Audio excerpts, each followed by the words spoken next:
Vision, and the program is The Press, where we analyze newspaper headlines. And I'm glad to also let you know that my guest is here in the person of Ambassador MKO Obishason. And he's been a regular face here until for some time there's been this little gap, but he's back here and he's on The Press this morning. He's the Chief Executive Officer of Stratec Properties and also a public affairs analyst, a politician. He's an entrepreneur, and he'll bring his wealth of understanding of the Nigerian space and everything into the analysis this morning. And I do hope that we'll get the very best of him. And as I say, welcome. Thank you very much. It's a pleasure to be here. Good to have you. Yeah. And also, my dear viewers, let's go now. First of all, we want to talk about the closure of 13.5 million accounts social on media. Social media. Yeah. And a yanking out of about 58.9 offensive content. And so, how do you receive that? Okay, for me, really, I know that our youth, we've got a lot of energy. We've got a lot, youth are bustling with energy. They want to express themselves. They want to do what they think they just love to do. You know, the freedom of information bill, you know, the freedom of expression and all of that. So quite a lot of our youth just want to engage. They just want to express. They want to say what they feel really resonate with them. But like it's usually said, that with freedom comes responsibility. Yeah. We must help our youth to see that once you are given freedom, there's responsibility attached to it. Now, I'm a lover of free speech, free press, free all of that, but you must be guided. Where your freedom stops, you know, that's where mine starts. And so you don't stretch your hand in the means of saying I just want to stretch and then hit my face. So for me, I think the youth really need a lot of orientation to just say, you know what, can you do some of what you do in can you be guided? You know, like the Holy Book says that wisdom is profitable to direct. I think they need to do a whole lot more with a lot of wisdom. There are quite a lot of content right there that really are not. They are not helping the country. They are not. They are just expression. You see all manner of things right around our social media space, and for me, I'm not sure that is the way to go. I know a typical maybe America, you know, maybe UK and a few other countries will just tell you, allow people their freedom. It's their freedom. I just allow them. But we also see where we are seeing some of the decadence. We're seeing some of the impact on the next generation. And for them, they even still have quite a lot of ways to be able to manage that.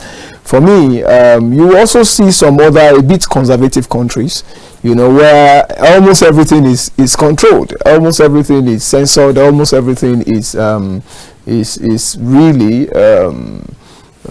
is being scrutinized. So I think I usually tell people that I think the very best is striking the healthy balance in between. There's none of the extremes is good enough.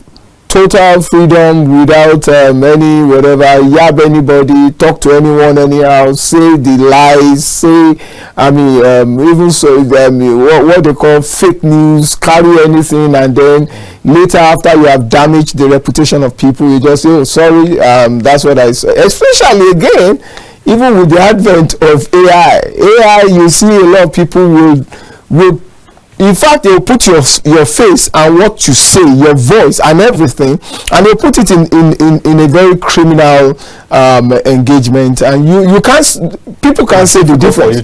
People can't say the difference. So I think we need some level of scrutiny, some level of so as far as you're concerned, you are thumbs up for this action. I tell you, I am. I see what is in there. I've grown. I have sons. Okay, all of them are adults. My kids are adults, all of them, and but there are some things I wish that they will not be open to. Boys everywhere, and that's why you see even some universities. They scrutinize that their students don't have smartphones. How crazy for you to be in a university and they say, you know what, you do not need a smartphone just because of the level of distraction. This stuff is for both to lift people up and to destroy them. The good, the bad, the ugly. All right. Okay. So you have emphasized in all of this. You have put the can on the youths, but I don't think it's a youth thing. The kind of persons I see doing near nude twerkings on social media gets me shocked. I mean, you have 45-year-old women, 50-year-old women, almost nude, and showcasing that on Facebook and TikTok. And okay, I think TikTok is a lot stricter and all that. So. Again, even when you say that some of the societies are a lot more permissive, I think that even with their permissiveness, they also are very. They still put, because there are a lot of things you can't do on TikTok, for example. There are a lot of things. Even on Facebook, there's a limit to how far you can go. And then, so I think that again, maybe beyond, because there are things I see and I wonder: does this person come from a family? Do you know, it's terrible. It's either that person has illiterate family members who can't navigate that space, or I can't understand the nerve to be able to post some things. You see, sometimes it's not even whether illiterate. No, I'm not saying that. It must be that we're saying that maybe the people close to him are not having access to that. Access. I tell you that even to their face, you are even talking about online, to their face, some persons will dress almost nude and go around, and nobody can hold them from even around their family. But I still tell you that bulk of the people doing this are youths. Because what I'm saying, yes, some few adults are coming in. In fact, these days you'll be seeing people advertising, speak with lonely women, speak with whatever, get paid by just chatting them and all that. They are there, but it's just a very tiny. But look at the youth. The youth are being extremely distracted. Let me tell you what I do even in my own company. I just say whenever we're having meetings, we're having briefing, we're having.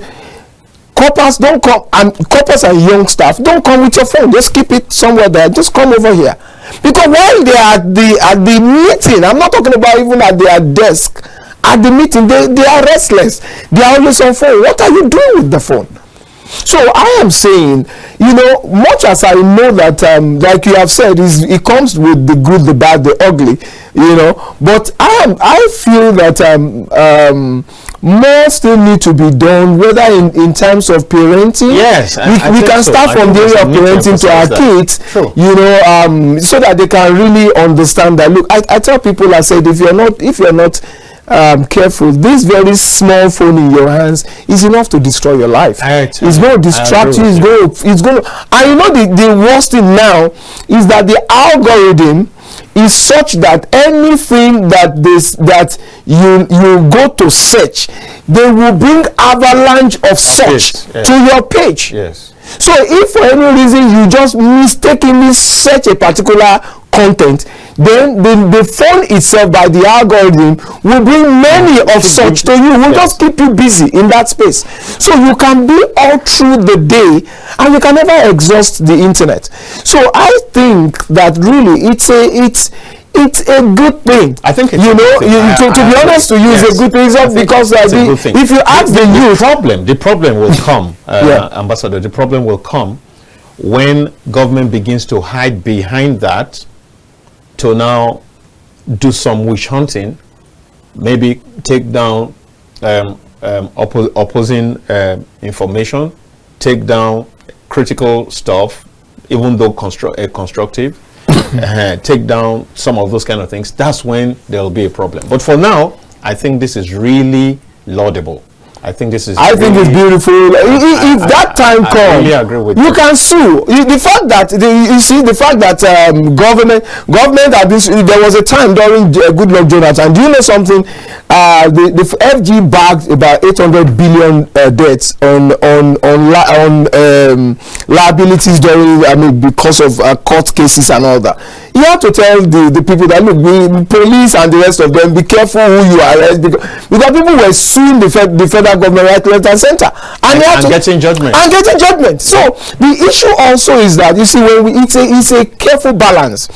Now, if you think, look, I've posted something that is actually my right, and that has no offensive whatever, that is not a lie, that is not anywhere. You can go to court. It might take a while. The wheel of justice grind very slowly, but it sure bring hope to common man. Really? So if you feel very strongly about what you have posted, and you think people should see it and all that, you can defend it. You can say, why did you put that, whatever, you cost me this, and by the time they get a few slams here and there, then they will sit up also to just know that no, it's not also free for all. But I tell you that they will need a little bit of tweaking somewhere. Total freedom, they said, absolute free, absolutely. And if you have all the freedom, it's corrupt. So that basically that's what it is. I commend the move. I think it's in the right order, but we need to also keep our eyes open to see that they don't go beyond duty calls. Yeah. So which one would you rather go to? Have you taken a look? Yeah, I've taken a look. What would you rather talk about now? Next one. In terms of the paper? Yes. No, any of the paper that you love, yeah. All right.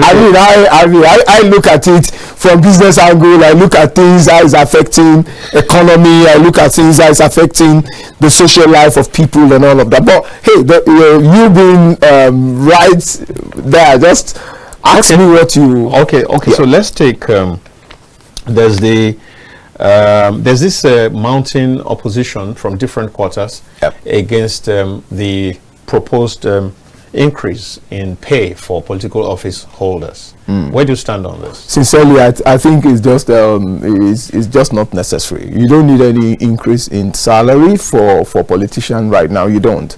In fact, if you ask me, I even think that if you must strike a beautiful balance, I expected a little drop in what an average politicians and government officials. Maybe I need to give this background, which was given also by the chairman of the Revenue Mobilization, Allocation and Fiscal Committee, saying that the last time any such review was done is 2008. 2008, we're talking about the Yar'Adua regime.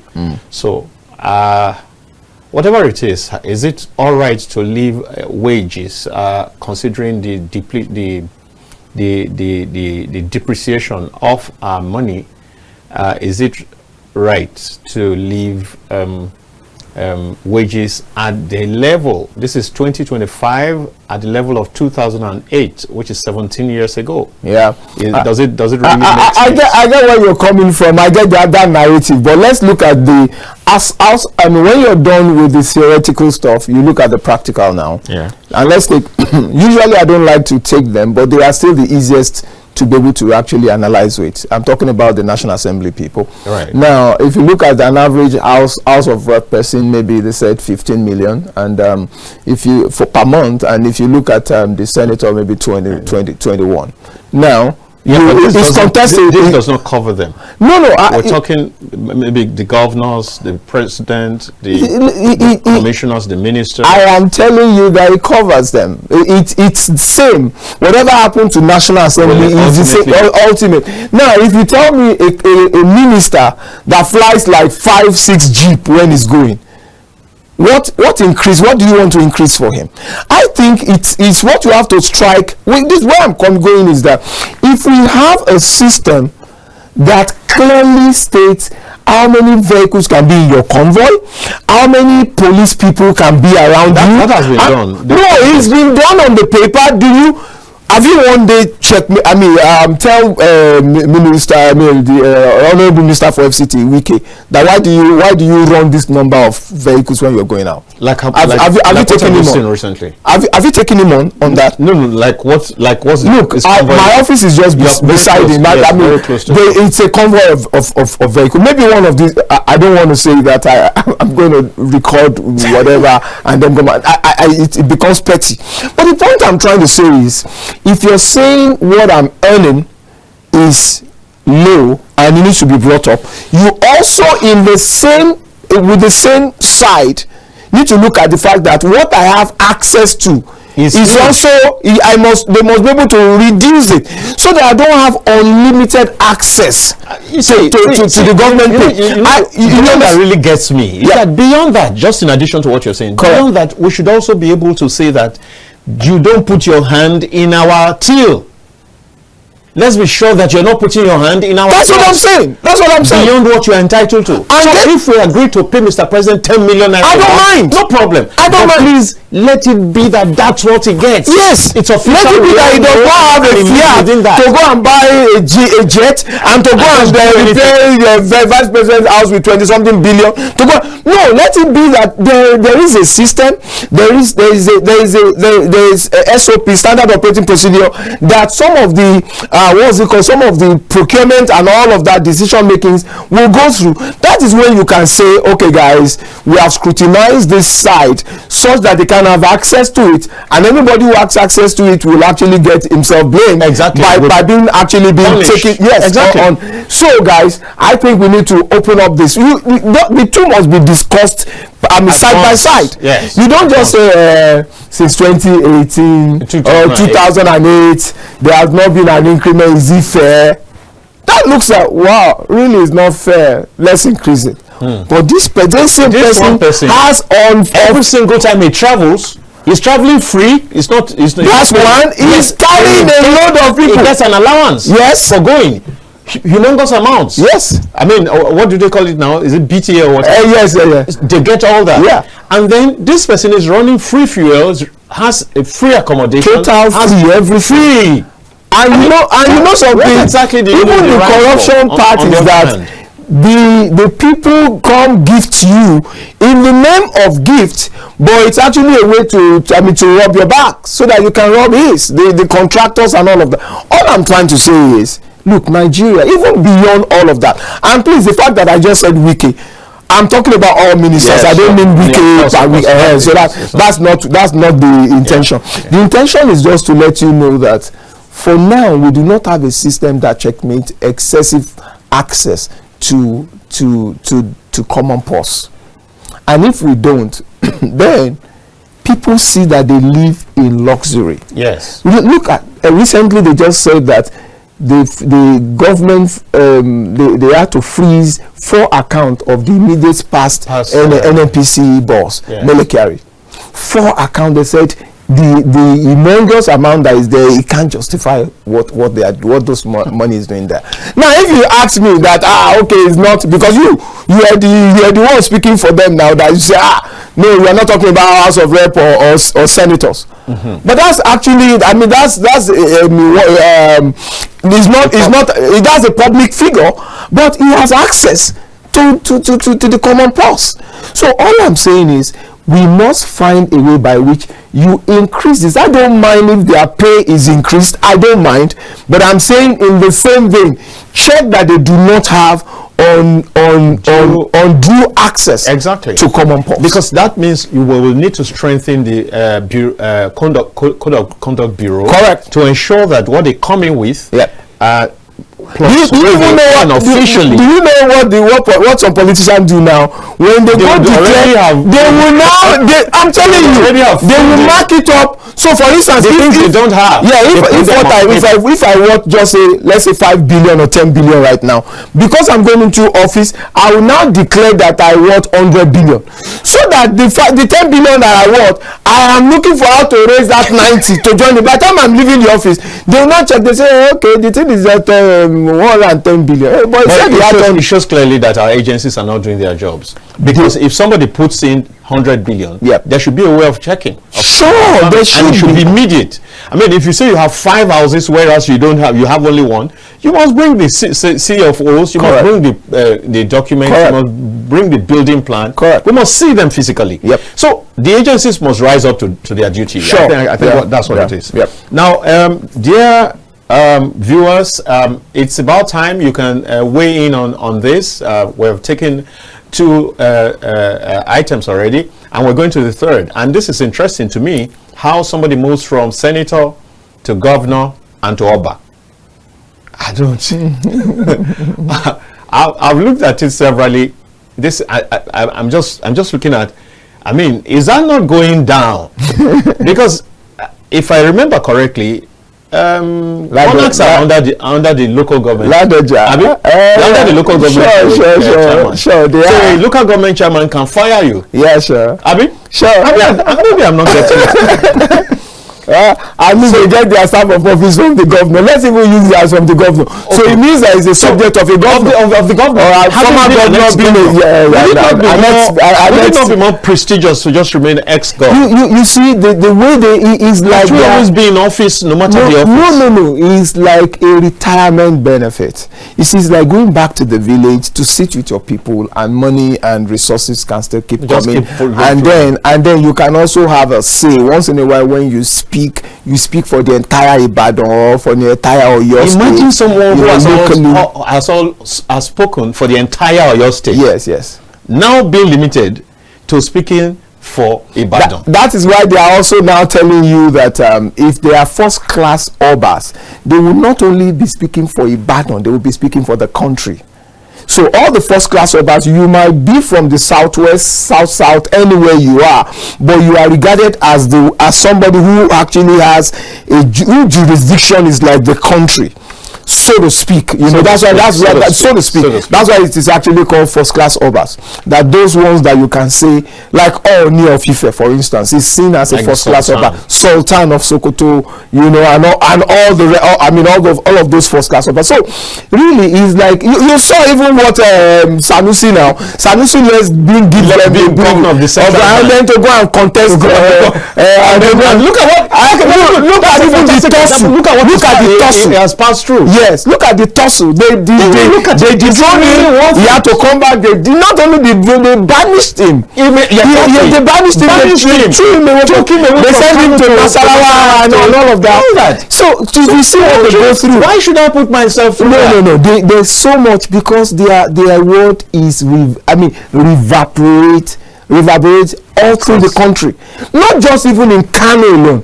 Whatever you hear Sanusi says, the people listen across. If you make that point, I think Sanusi is not a good example for that. You know why?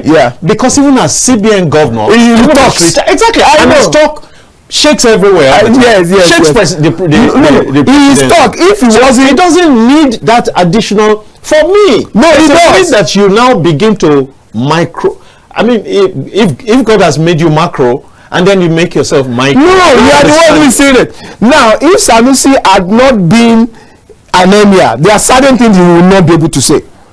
If you dare say they will take on you. The government will take on you. They may not take on you directly, but they will take on you indirectly. There are different ways. It has still happened. But you understand? No, but it happened less now. So all I'm saying is that they see it as their, Sanusi says, I prefer that when I leave here, I just want to go to serve. He said it himself. He said that is his goal for that's his dream, and he loved it. Fantastic. I'm telling you that because again, they don't have tenure restriction. Have you seen it until you die? I think that's a great one. That's a beautiful. They don't have to say no. Unlike the governor, 4 years you start. Even once you have done this current president, just before you do 2 years, they start agitating. The guy is running around. He can even complete his 4 years before he whether tries another for making 8 years. That's all.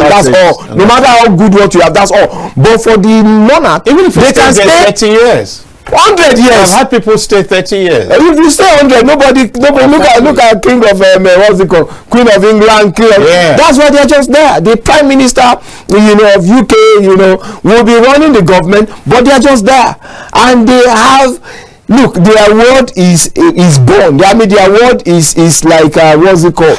Wow. Law. The award is law, because they just call the PM and say, look, this is what we are thinking we should do, and the guy finds a way to get it done. Yeah.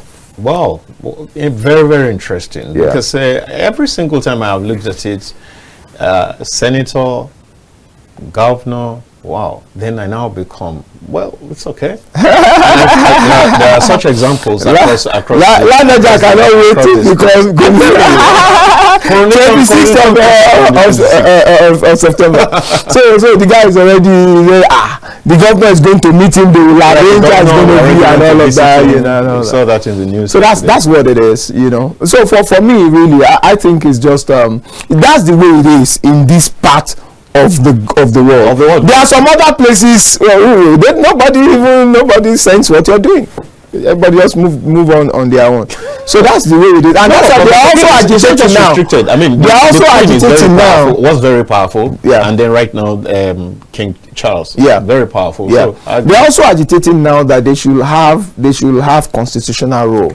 People think it's just constitutional rule. With constitutional rules come constitutional benefits. Become more relevant. These are benefits. I can understand at that point. Yeah. But at this point where you got to be very careful how you navigate with the governor, the local government chairman and all that. I don't know why you want to put yourself through that. Yeah. As far as I'm concerned, even at the level of former governor, that's huge. Yeah. That's huge. Yeah. But maybe there are things you don't know. Yeah, life appointment is easy. And sitting with your people to drink, palm wine and the rest of it, and touch this. You need to try it. I think you are too much on this press issue that you don't know what's going on in the village. One of these days when I'm going for my village, whatever, I'll take your help. Yeah, so you go cool down.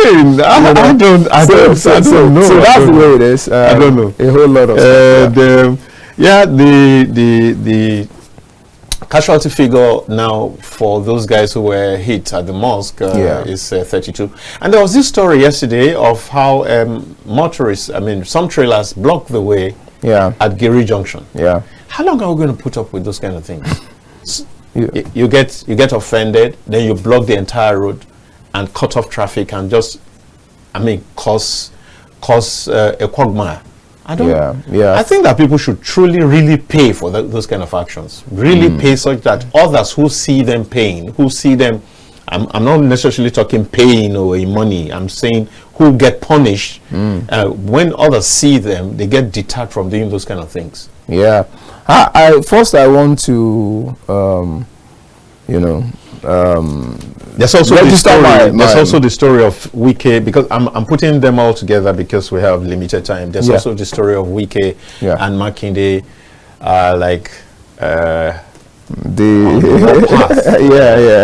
the convention, the upcoming convention. So first of all, may the Lord rest the soul of the departed, and also soothe the pains of the family of those who were affected, for that. I also think that I also want to praise the NSA, National Security Advisor. The guy is doing incredible. Some of us were quick to forget where we're coming from, especially with terrorist attack to the point where the UN building in Abuja, the city center, was hit. Where the police headquarters in Abuja, in front of the villa, was hit. That's where we're coming from. Where the president say no.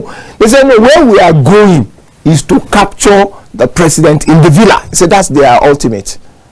They were so bold, they hit at every corner that they can think of. They were not hitting soft targets, they were hitting even the so-called strong targets. That was where we're coming from just a few years back. I praise these people because when we forget quickly, those who put their life on the line so that you and I can really have respite, we can really rest, we can have the kind of security that we have. Is very easy. I was shocked in the news when I saw they said about 75 terrorists, a kingpin of the terrorists were actually marked, and over 70 or so were they went for them and actually eliminated them. That for me is huge. I wasn't following he said, can't you see that Lagos Kaduna road right now is peaceful? Several of those stuff has really gone down. Now, there is no, when you're trying to mop up things, there will be some skirmishes here and there. There will be a few, of such incidents where they just go to mosque is a soft target where nobody is carrying gun, nobody is ready for any any security attack and all that. You just sit defenseless. Those kind of targets is what they tell people that it is wrong. These people they've done no wrong. You can't say that you are mad with the state or with some of the policies. That's why you are doing that. That really is criminality, and there is nothing to justify it. So having said that, I just think kudos to the security people, the soldiers, the army, the air force, the navy, for what you guys have been doing, the police and all of the paramilitary people. We really celebrate you. We thank God for what you have done in the last few years. Fantastic, and please keep doing what you're doing. The country deeply appreciate it. And for anybody who has any issue against the state, I'm not sure that hitting the soft target of people who never offended you, who are carrying the same burden as you are. Let me quickly take this. This is the first one. Okay. I've been waiting for this. Hello. Hello. Good morning, Mr. Dio. Good morning, Abubakar. Good morning, Captain TV and your guest. Abubakar calling you from Gwagwalada. You're welcome. Thank you. With the current state of situations, when most of Nigeria are impoverished, it's unfair for the government of the day to carry out a scheme that will empower and reach the ruling class more and more. When the ordinary downtrodden people are contending with a lot of issues. Since the withdrawal of fuel subsidies, people have gone through a hell in Nigeria. It's very unfortunate. I believe democracy should empower people to create enabling environment, create job opportunities, let people enjoy better government. But contrary is the case. The government of the day always prefer to carry out a selective scheme, a subsidy for the dialysis patients, telephone for the students that will not capture all students. We should go back to the history when the legendary late Obafemi Awolowo launched a free education for all in the Western region. So the government policy should target all students, not a selective few. Thank you. Thank you very much, Abubakar. Thank you so much. Yeah, that's in line with what I said. Yes. And that look, the pain of the people is high right now. Let's look in the direction of empowering people. If you have your call, you can take it. Yeah. Empowering the people, but rather than giving. Because, for instance, let's assume that I go to serve in House of Reps, or I'm a senator. I'm not hungry in the first place. So I have a duty to want to give back. So I think until we have better orientation to say, if you're serving, serve like you want to give back to the community, to the people who have given you so much to bring you to wherever you are. I mean, state where you are right now, rather than it's a platform for you to reap and to suck the entire system dry. No, it shouldn't be. It shouldn't be like, oh, what's the biggest I can get here and all of that. It should be more of, how can I serve? How can I give back? How can I make life better? Because if you don't, those people that you have left, uncared for, uneducated, unempowered, and all of that, they will go after your children. They will go out. There will be chaos. Nobody will be able to enjoy even the good that you think you have labored for. You can't enjoy because they are on the streets every time. Each time I go around and I see all of these beggars run around and they want to collect pittance, 10 naira. The guy is coming around wanting to wash your screen in Abuja here, or wanting to just beg you for 100 naira, 200 naira that you refuse to give. In a short while, the guy is empowered to get a stick, and then he breaks your screen, and then he tells you to hand over the car. You hand it over. You don't even need a gun. You understand? So I tell people, I said, until we have a system that mops up these people, not mopping them to go and drop them in Buhari alone. where they say there's a place to hold them until they send them to their. I am challenging all governors. Don't leave your citizens. Don't leave those kids who are from your state. Don't leave them to just move them to other cities without empowering them. Look for a way to be able to give them very simple skills. A skill as simple as how to make shoes. They will make shoes. They will send it everywhere. People will buy. Something as basic as making matches. Having little cottage industry to put all of these people. We have trees. We have all of that to do. Nigeria is bustling for. Nigeria has got enough opportunities for everyone. Like Abiola said, he said Nigeria has enough wealth to take care of every Nigerian's need. But it's just that we do not have enough wealth to take care of everybody's greed. So if we can take the greed away, if we can tell the governors, cut down on what comes to you, give back to those guys who really don't have hope. Hopelessness and all of that really is what is fueling the banditry that you see. It's what started it. Now after the hopelessness, then greed, and then some other thing takes it and run. But the beginning of it is that when youths are hopeless, when they are jobless, when there's nothing to occupy them legitimately after going to university, after going to school and doing all of that, then they will naturally be easily baited towards crime.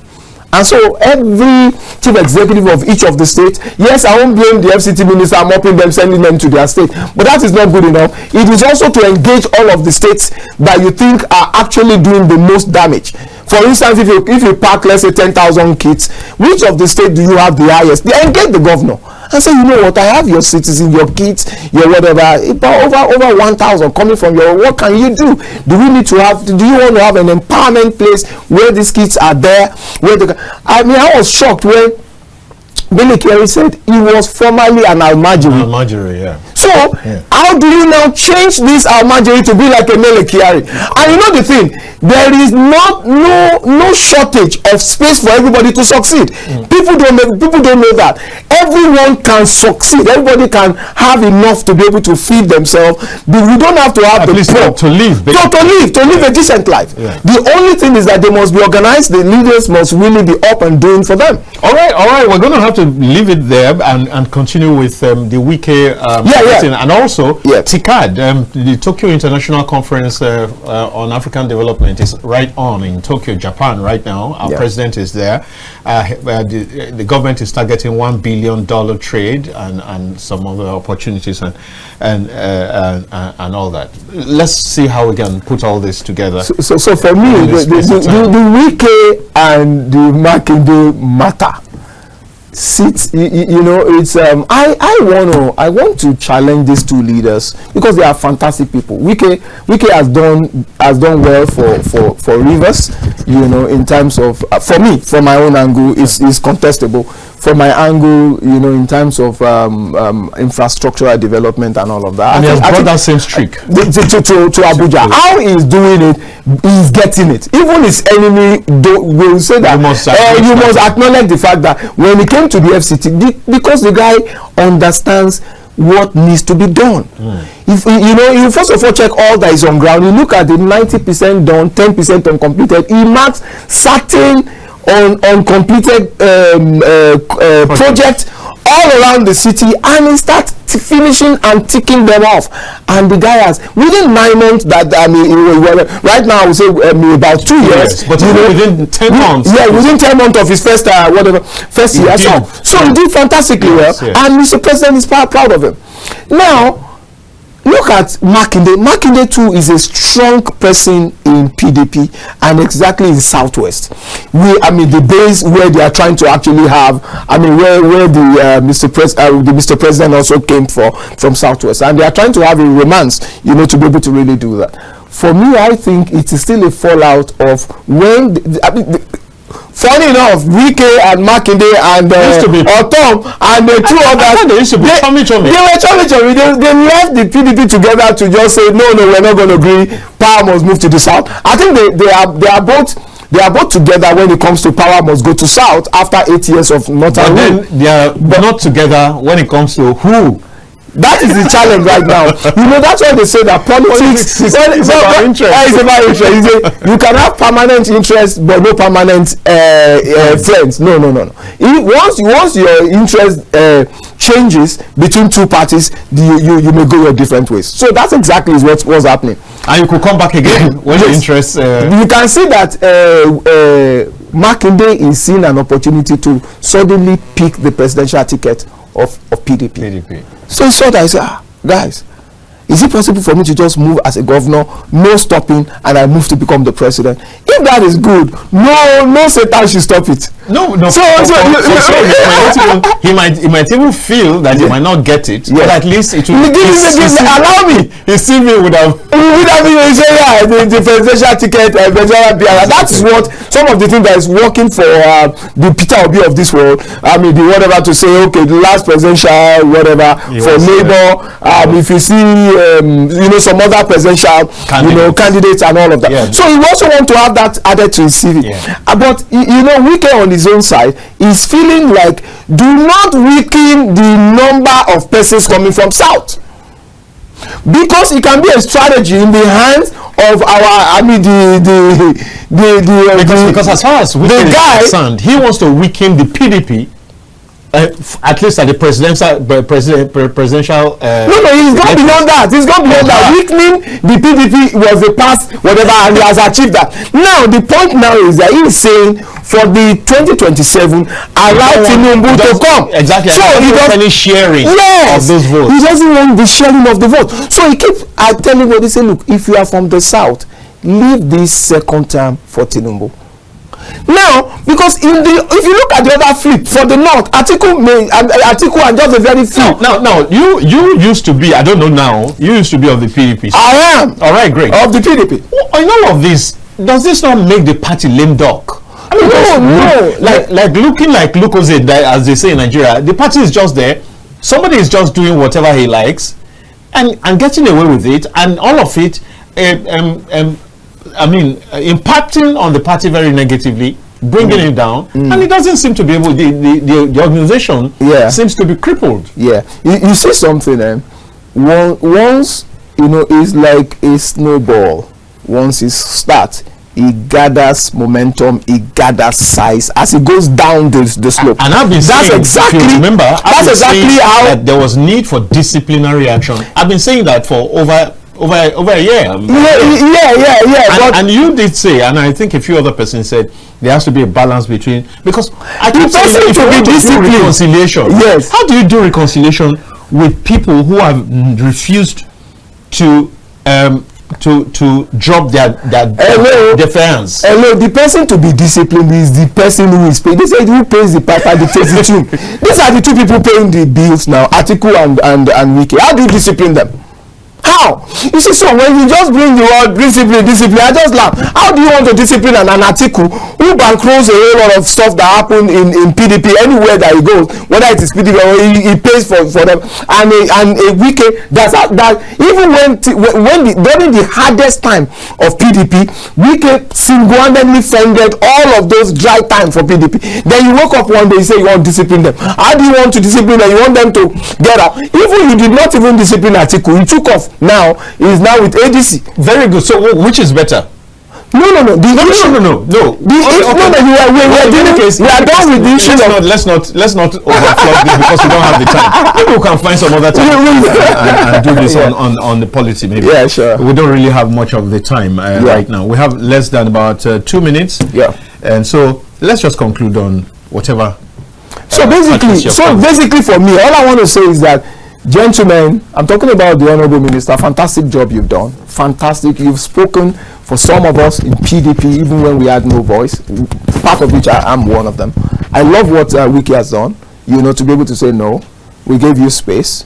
We gave the Northerners space. In fact, even Wike supported Tambuwal. He said, look, since it is the time of the North, I support you. I forget about everybody wants to be president, everybody. Whether it's just that when they realize that they don't have capacity or opportunity or whatever, they say, no, I'm not interested. Everybody's interested. Once you're a politician, you're interested in the number one job. No, so but this guy forgot about his own personal whatever to support the region where he needs to But be. he didn't get. He didn't get same back. Yeah. So I understand his I pain, understand that and I understand that it feels like he feels betrayed and all, he felt betrayed and all of that. So that's that. Now for Atiku is right now desperate. It feels like So the way it's going, is this not going to scuttle the convention? now, well, whether I will say that the two gentlemen really need to have they need to be together and have a political solution. Basically, that's what, because once they meet together and say, okay, you know what, even if we do convention, but these are some of the outcomes and all of that. Do you agree? Agree? Okay, gentleman agreement. Then let us go. Or if we say no, I'm not going to agree with the convention. If he picks me, I'm going to run. I'm going to do whatever. The guy also will use all of the arsenals. He can use the courts. He can use all kinds of things to make sure that it never happen. Wow. Unfortunately. Right. This is where we're going to be calling it a day. It's been a great time and on the press this morning, and with my guest, Ambassador MKO Obisheson. Moses Kolawole Obisheson is his name, and he's the CEO, Stratec Properties Limited, based in Abuja here. They're into properties, real estate, and so that's your man, in case you're interested in. Okay, you're not paying me for it. No, but he's also a politician, he's a public affairs analyst, and he's into entrepreneurship. You heard him talking about meetings where people must not bring their phones, but he brought his phone on my show. Well, all right. Now, so that's going to be it. Thank you so much for staying tuned to Captain Television.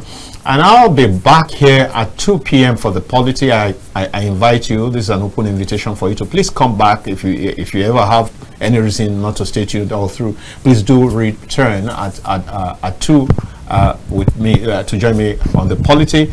And in the evening, I'll be here also for Matters Arising from 8 to 9.